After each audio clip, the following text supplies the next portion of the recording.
Bonjour, je vous propose de poursuivre notre étude des groupes de quartier avec le sujet numéro 6, qui est le fruit de la maîtrise de soi, le fruit de la discipline. Des mots qui ne font pas tellement plaisir, hein. Vous trouverez donc cette étude à partir de la page 17 de vos carnets. Dernier sujet de la partie sur le fruit de l'esprit par rapport à nous-mêmes. La maîtrise de soi, voilà, on pourrait faire un comparatif avec le feu, hein. Feu qui est indispensable pour se chauffer, pour cuisiner, pour plein de choses. Mais en même temps, quand on le maîtrise plus, eh bien, ça devient dévastateur. Voilà pourquoi la maîtrise de soi, c'est important. Parce que le feu, on l'a assez facilement, hein. L'homme a été créé plein d'énergie de diverses sortes, hein, énergie mentale, énergie physique, émotionnelle, spirituelle. On parle d'énergie sexuelle aussi aujourd'hui beaucoup. Et cette énergie donc peut être comparée à un feu. Elle doit être correctement utilisée et maîtrisée si on veut qu'elle soit utile en fait et qu'elle soit pas dévastatrice. Et donc c'est pas étonnant de s'entendre dire finalement par la parole de Dieu que cette énergie doit être amenée sous le contrôle du Saint-Esprit. Comme tout ce qui fait partie de nous en tant qu'être humain, hein. Quand on appartient à Dieu, on doit être soumis à son contrôle.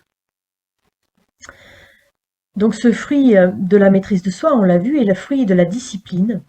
C'est-à-dire que c'est l'action de laisser, de permettre au Saint-Esprit de nous rendre sensibles à l'image de Jésus, qui va développer la maîtrise de soi dans chaque domaine de notre vie.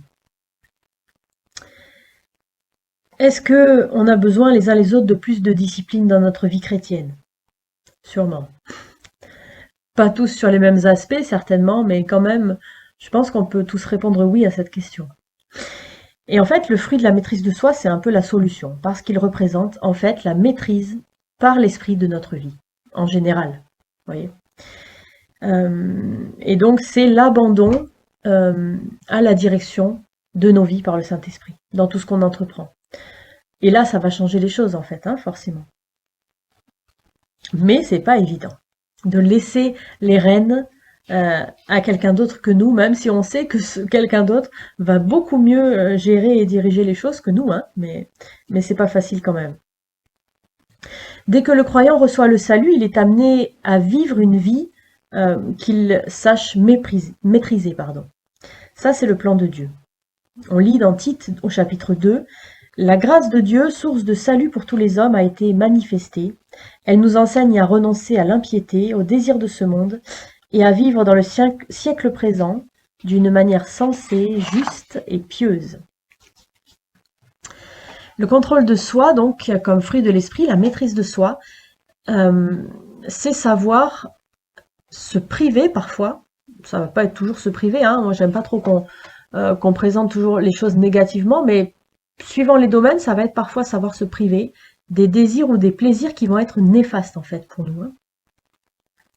La maîtrise de soi va s'opposer à ce que Galates 5 appelle les œuvres de la chair.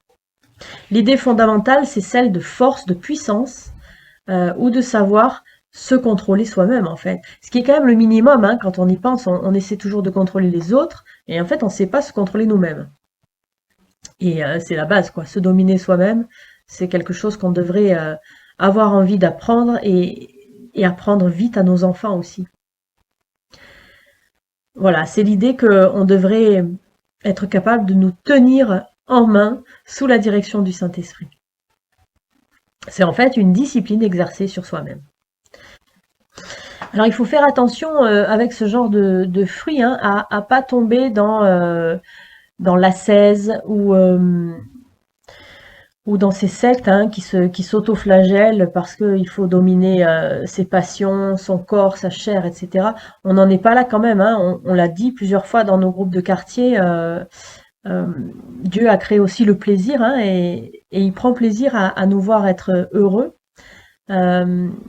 Et donc je crois qu'il ne s'agit pas du tout de se priver de tout sous prétexte que ce serait pas spirituel.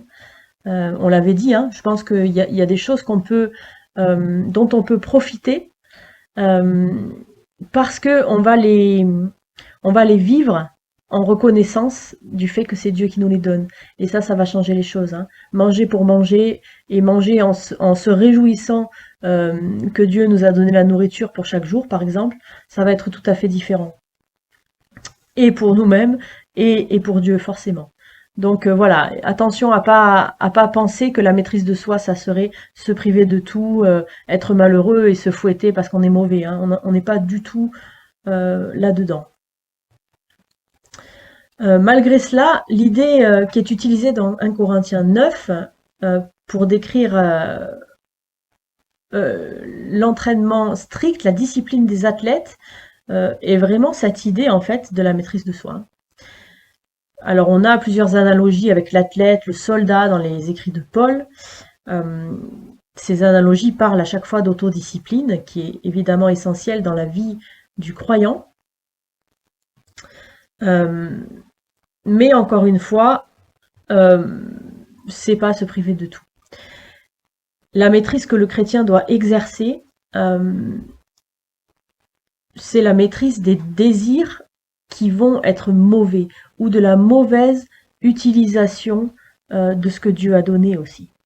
Parce qu'il y a une bonne utilisation de la création en général et il y en a une mauvaise. Voilà. Donc savoir se contrôler, savoir faire les bons choix, tout ça c'est la maîtrise de soi. C'est le principe de l'équilibre en fait, hein. Ni trop peu, voilà. C'est une des lois naturelles de l'univers, mais l'équilibre c'est important. On a la notion du contrôle de Dieu sur la nature, hein, dans le livre de Job par exemple. C'est moi qui ai posé des limites à la mer, etc. Je crois que Dieu, qui est un Dieu d'ordre, veut que les chrétiens, ses enfants, aient des vies équilibrées aussi, ordonnées.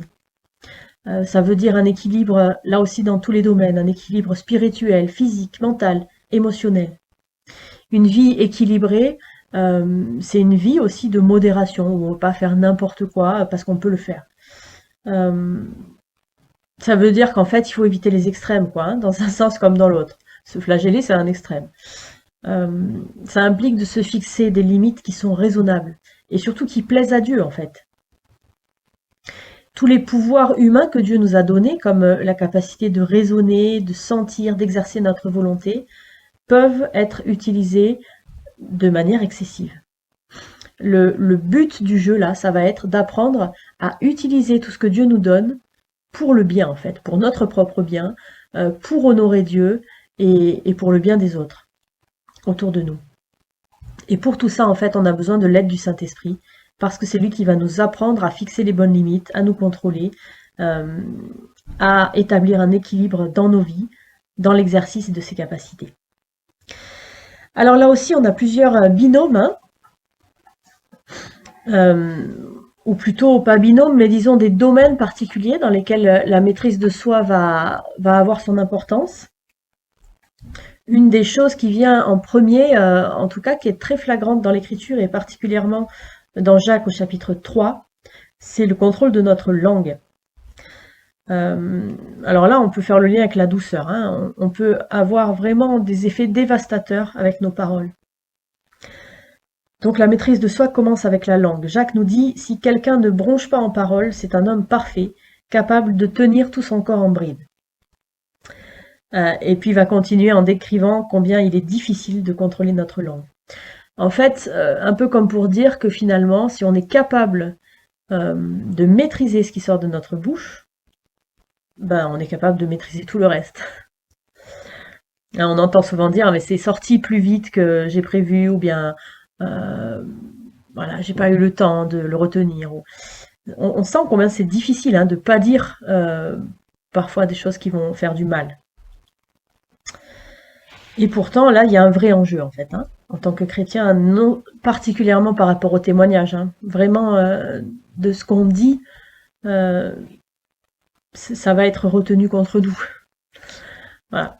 Deuxième aspect qui vient aussi assez souvent, hein, notamment dans les épîtres de Paul, c'est le contrôle par rapport à la sexualité, avec toutes les notions d'impureté, hein. Dieu ne nous a pas appelés à l'impureté, mais à la sanctification. Là encore, attention à pas faire du domaine en soi quelque chose de mauvais, hein, puisque la sexualité est aussi quelque chose qui a été créé par Dieu et donc qui est bon, mais dans un cadre et dans un contexte particulier, hein, cadre qui est celui du mariage quand même, je le rappelle. Donc voilà, il y a un cadre dans lequel les choses vont pouvoir se faire d'une bonne manière, et il y a des extrêmes évidemment qui vont être néfastes. Ainsi, quand on rejette en fait les préceptes et les cadres et les règles et les lois que Dieu nous a donnés pour profiter de ce qu'il nous offre, c'est Dieu qu'on rejette. Le plus grand danger pour celui qui manque de contrôle dans sa sexualité réside dans le fait que, en fait, il peut commettre un péché contre Dieu, contre son propre corps, euh, et contre une autre personne. Voilà, on a vraiment une capacité d'action là sur les trois, en fait, euh, quand on va trop loin. Troisième sujet, la modération dans les habitudes quotidiennes. L'apôtre Paul, en 1 Corinthiens 6, insiste sur le fait qu'il est important d'honorer Dieu avec notre corps. Alors, il parle non seulement d'immoralité sexuelle dans ce passage, hein, mais aussi en fait de toutes les autres pratiques qui vont déshonorer notre corps et aussi Dieu. Alors ça, on l'a vu quand on a fait l'étude sur l'intendance.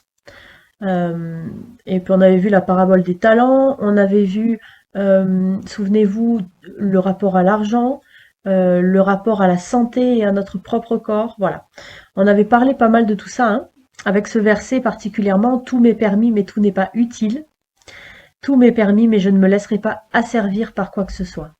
Les aliments sont pour le ventre et le ventre pour les aliments, et Dieu détruira l'un comme l'autre.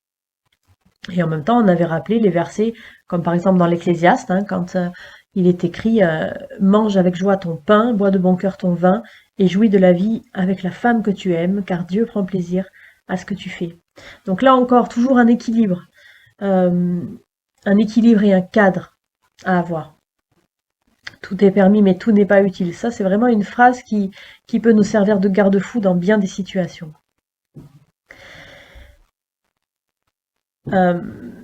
Évidemment que dans tous ces domaines, on a besoin du Saint-Esprit pour apprendre à se contrôler, à modérer notre façon de faire, particulièrement, on le voit bien aujourd'hui avec les habitudes alimentaires, hein, et tous les troubles qui y sont associés.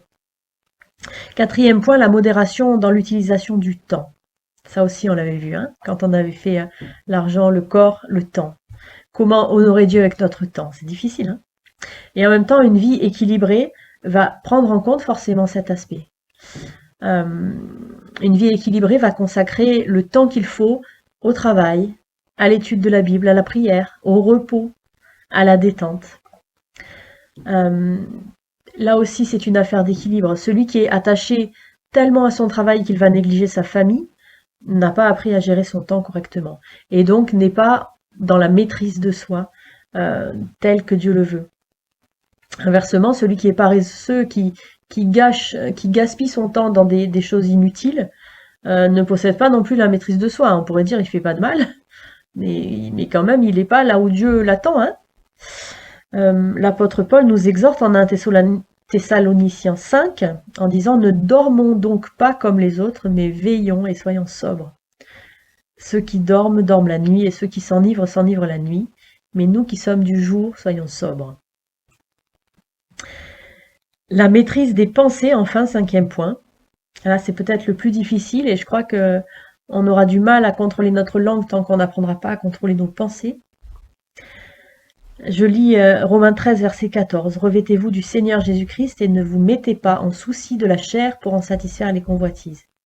Au reste, frères, Philippiens 4, que tout ce qui est vrai, tout ce qui est honorable, tout ce qui est juste, tout ce qui est pur, tout ce qui mérite l'approbation, ce qui est vertueux et digne de louange, soit l'objet de vos pensées. » Ces deux passages nous disent comment maîtriser nos pensées. En fait, c'est assez simple, hein, de ne pas penser à ce qui est mal et penser à ce qui est bien. Mais en pratique, c'est très difficile, parce qu'on a très peu de maîtrise sur nos pensées. Et pourtant, la Bible nous dit qu'on peut avoir la maîtrise avec l'aide du Saint-Esprit. Voilà pourquoi ce fruit est si important. Et je crois que le reste découle, hein. Quand on apprendra à maîtriser nos pensées, on saura maîtriser notre langue, on saura maîtriser notre sexualité, on saura maîtriser nos habitudes alimentaires, notre temps, etc. Dans le monde actuel, il existe beaucoup de choses qui peuvent détacher nos pensées de Dieu, en fait, et de nos responsabilités à son égard. Ce que nous lisons, ce que nous regardons à la télévision, ce que nous entendons, ce que nous écoutons, tout ça va avoir un impact sur nos pensées et sur la maîtrise qu'on en a ou pas. Donc on a besoin de l'aide de l'Esprit Saint pour garder encore une fois nos pensées, nos yeux fixés sur ce qui lui est agréable et particulièrement sur son Fils. Prions donc pour que le Saint-Esprit nous révèle en temps réel et nous vienne en aide quand nous sommes tentés et que nous avons besoin de garder la maîtrise de nos pensées, de nos sentiments, de nos paroles pour demeurer en accord avec la vérité, la justice et la sainteté. Prions pour que Dieu nous révèle les domaines de notre vie où on a besoin de plus d'équilibre aussi, de plus de contrôle et de maîtrise. Prions pour être intelligents aussi dans l'utilisation de notre temps, de notre énergie, de nos finances, de nos dons, de notre santé, etc. Prions pour qu'en fait notre vie soit une exaltation des bontés du Seigneur et que ce que l'on fait, qu'on pense ou qu'on dit, le glorifie avant tout. Que Dieu vous bénisse.